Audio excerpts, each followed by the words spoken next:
நல்லதே நினையுங்கள், நல்லதே நடக்கும்.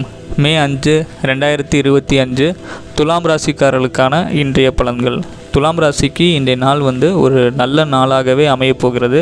வாழ்க்கையில் ஜெயிக்கக்கூடிய எல்லா விதமான சுபகாரிய விஷயங்களும் இன்றைக்கி நடக்கும். சரிங்களா?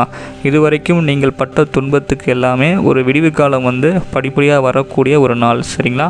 ஆரோக்கிய ரீதியாக உங்களுக்கு இருக்கக்கூடிய பிரச்சனைகளில் சில நல்ல முன்னேற்றங்கள் ஏற்படும்.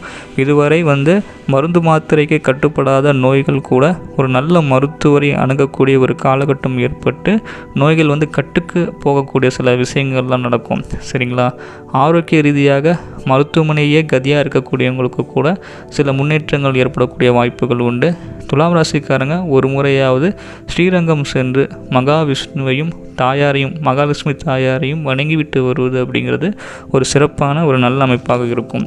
இன்னும் சில பேர் என்ன பண்ணலான்னா, கும்பகோணத்தில் இருக்கக்கூடிய கஞ்சனூர் அப்படின்னு சொல்லக்கூடிய சுக்கிர வழிபாட்டு பரிகார ஸ்தலத்துக்கு சென்று அங்கே இருக்கக்கூடிய சிவபெருமானையும் சுக்கிரனையும் வணங்கி வருவது அப்படிங்கிறது மிகப்பெரிய ஒரு யோகமாக இருக்கும். சரிங்களா?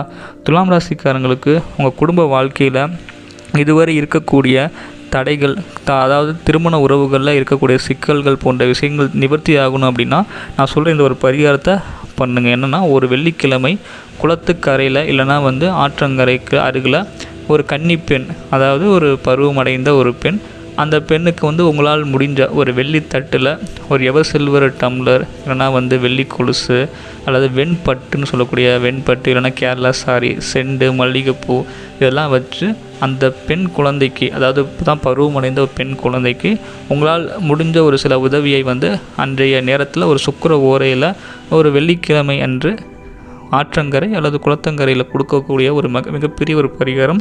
இந்த பரிகாரத்தை பண்ணும்போது எவ்வளோ பெரிய நோயாக இருந்தாலும் சரி, எவ்வளோ பெரிய தடைகள், திருமண தடைகளாக இருந்தாலும் சரி, காதல் உணர்வுகள், கணவன் மனைவிக்கு பிரச்சனைகளாக தீங்கக்கூடிய மிகப்பெரிய ஒரு பரிகாரம். சரிங்களா? நன்றி.